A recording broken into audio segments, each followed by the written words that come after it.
It's Monday, March 12th, 2024. Thank you for joining me today. Please make sure to like, share, subscribe, hit that bell notification down below so that you are alerted when the newest videos drop. I want to get right into it today. A lot to talk about. Markets across the board close in the green today. With the news right here, CNBC, consumer prices rose 0.4% in February and 3.2% year over year. So CPI up, core CPI was up even more. It was up 4% month over month, up 3.8% year over year. So think about this. The Fed's goal is 2%. We are almost double that right now. There is no way, in my humble opinion, that the Federal Reserve will be able to cut rates. In fact, this is a good time for the Fed to start raising rates. I think the market has it totally wrong here. And again, the market ignoring reality today. This is not good news for the markets, but the markets were up across the board. But let's break down the inflation for February of 2024. I won't go over all of it, but I'll give you some of the numbers here. This is the breakdown for February 2024 year over year. Just a few examples here.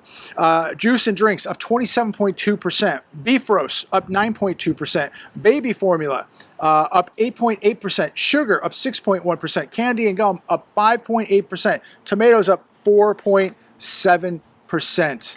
And the list goes on.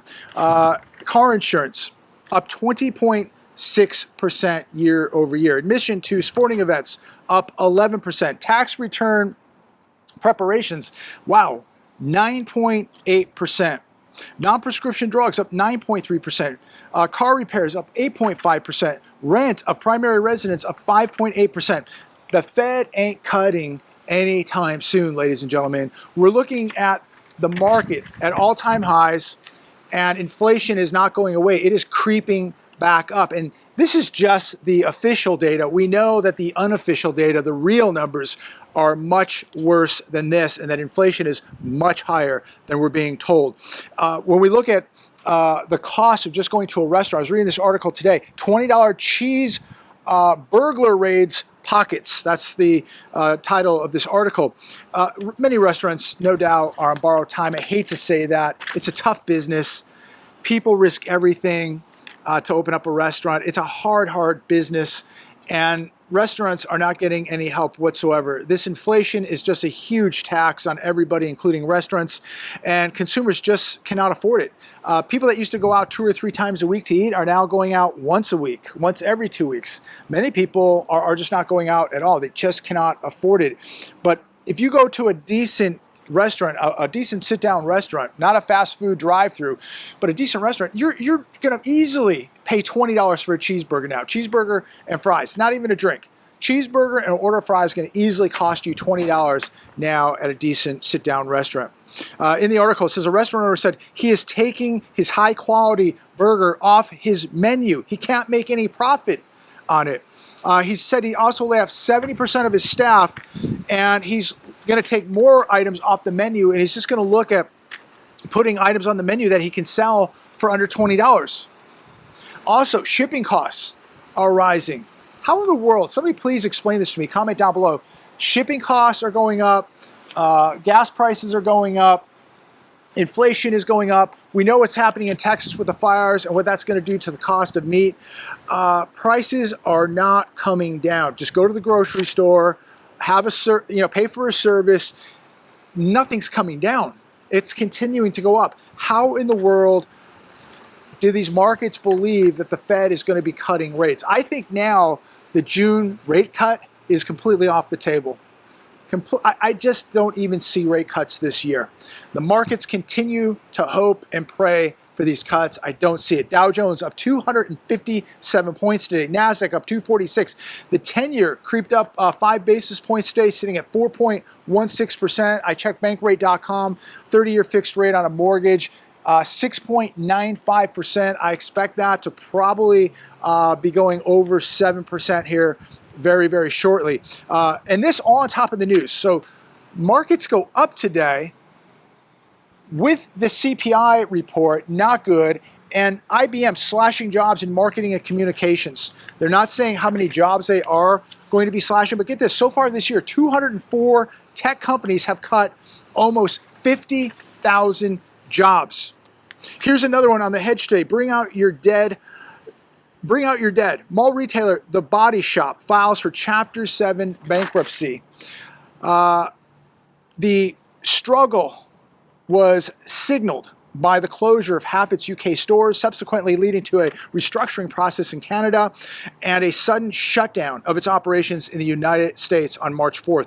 More job losses, ladies and gentlemen, more vacant buildings. And this is going to be more trouble for more malls across America. But markets continue to go up. We're looking at all-time highs with more inflation, more vacancies, more job losses. Here's another one today from USA Today. Tyson Foods closing Iowa pork plant as company moves forward with series of 2024 closures. Yesterday, Tyson's Food announced it would shutter the doors to its Perry, Iowa pork packing plant. 1,000 people yesterday lost their jobs. Not good for the real economy. Not good for people who have bills to pay. Not good for the real estate market. We're going to see more properties coming on the market, more listings coming. Builders are building a lot more homes, more people losing jobs. You're going to see more and more inventory. And with 7% mortgage rates, people losing jobs, and inventory climbing, also short-term rentals will be hitting the market more and more. Prices at some point must come down. And here's more news today from the bicycle retailer. Trek Bicycle plans to right size with 10% cuts to spending. What does that mean? We're going to right size. That means they're going to be cutting jobs. They are experiencing slow sales, high inventory, it says. Trek president John Burke said the global bike market is in chaos. He used the word chaos. The bike market globally in chaos. The company has not hit its monthly goals in sales in 15 months. Company will reduce SKUs. That's the stock keeping unit, their inventory, by 40%. Less inventory means less production, means less manufacturing, equals less jobs, ladies and gentlemen. More people losing their jobs. Here's another one today from CNBC. Home buyers need to earn 80% more than in 2020 to afford a house in this market. It's not just due to high mortgage rates. They're saying that we don't have enough inventory, and that's why prices are so high. Now, we have a massive housing bubble that was caused by the Fed that kept rates too low for too long. People buying homes with 2.65, 3% 30-year fixed rates.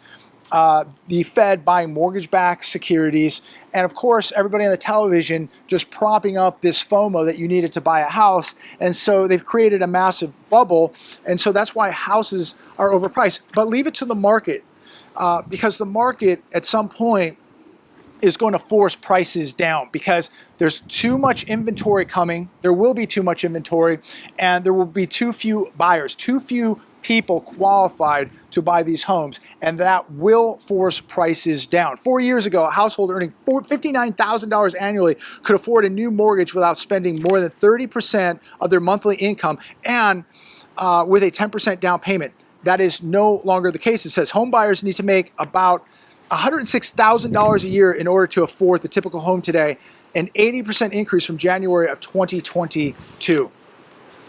Man, I'll tell you, things are really broken. And who's really paying the price here? The middle class, the first-time home buyer, the poor. That's who's paying the price. You know who really wants these rate cuts is that top 1%. That's who will benefit from rate cuts. And so far, they're not getting it. And I really hope that Jerome Powell and the Fed do not cave in. And I really hope that Jerome Powell would wake up and begin to raise rates. That's what he needs to do aggressively. Inflation is out of control, and the longer that the Fed does nothing about this, the more and more inflation is going to run out of control, and they're going to be way behind here.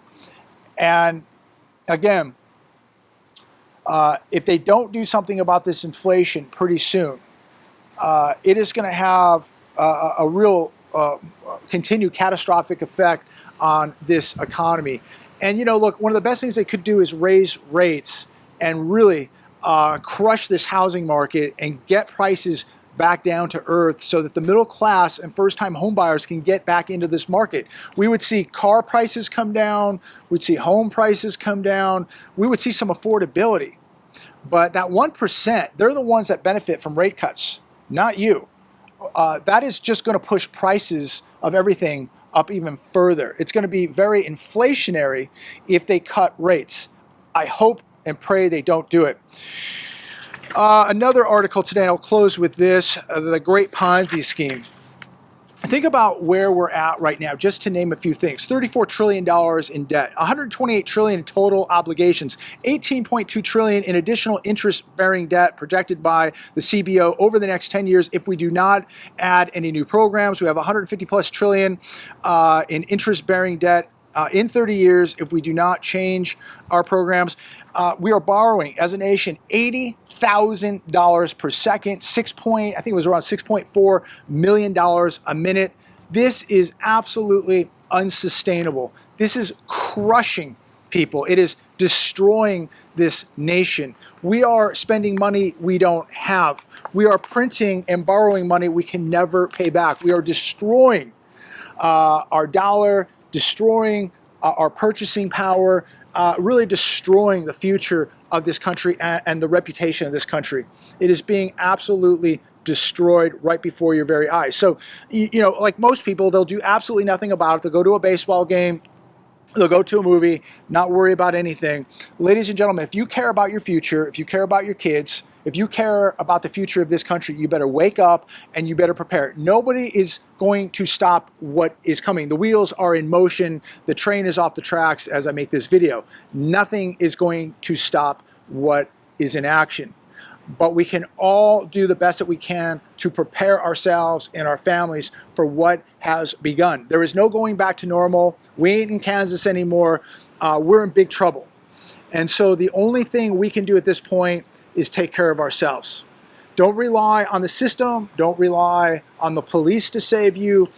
Don't rely on anything other than God and your preparations. And if you believe in God like I do, and maybe you don't, that's okay. That's up to you. That's your choice. But to me, he is waking up a lot of people in this country to prepare and get ready. We all have free will. We all have a brain. We all have a conscience. And we can all do what we want to do. I'm going to continue to prepare because I have a very, very bad feeling about where this is all headed and how it's going to end. And it's going to end very, very bad for a majority of this country. Wealth is going to be wiped out. And we're going to see this separation between rich and poor get even more diverse. And the gap is going to widen even more. This is going to be a major wealth transfer, and you can already see the wealth transfer taking effect. Look at the middle class. It is being destroyed. Look at how much money you may have had 3 or 4 years ago compared to what you have now. People are tapping into retirements and 401ks and IRAs, kids' college funds, credit cards, buy now, pay laters. They're doing whatever they can to hang on. But it's not going to get any better. You have to realize that. It's not going to get any better. People are just buying time right now. And this is why if you have the ability, if you have the means, do more than just buy time. Make sure you're preparing. And again, that's food, that's water, that's security, that's walking close to God, that's having gear, that's having vitamins, that's having, first aid kits, trauma kits, tourniquets, batteries, candles, a good knife, good tools, good dogs, whatever it may be. If you can get out on a piece of land and grow your own food, God bless you. You're putting the odds in your favor. But most people can't do that. Most people may live in an apartment. They might live in a condo. They may live in a city, and they can't go live on a farm. I realize that. But we can all do something to maybe increase the security at your house, stack more food in the pantry, have a better water supply, have those first aid kits, have the training. One of the best things I advise today as I leave you is invest in yourself. Make sure that you have skills, that you know how to do things, that you know how to take care of yourself, protect yourself and your family, no matter where you live. If you're on a farm or you're in a condo, there's no excuse why you're not training and working on defensive skills, why you can't get to the range, why you can't get to a good class and get the skills that you need right now while you can. Because one day we're all going to wake up and it's going to be too late. It's going to be too late to get the training. It's going to be too late to buy the assets. It's going to be too late to get to the food. It's going to be a whole different world. So make sure you're doing it now. While people are out here playing golf, while people are going to baseball games, you should be training. You should be getting the supplies that you need right now. You should be getting in the mindset. You should be acquiring the skills, ladies and gentlemen. Get the skills today. God bless every one of you. Have a phenomenal day. Be careful out there. And one of the best things, one of the cheapest things you can do is exercise situational awareness. Know your surroundings. Be safe.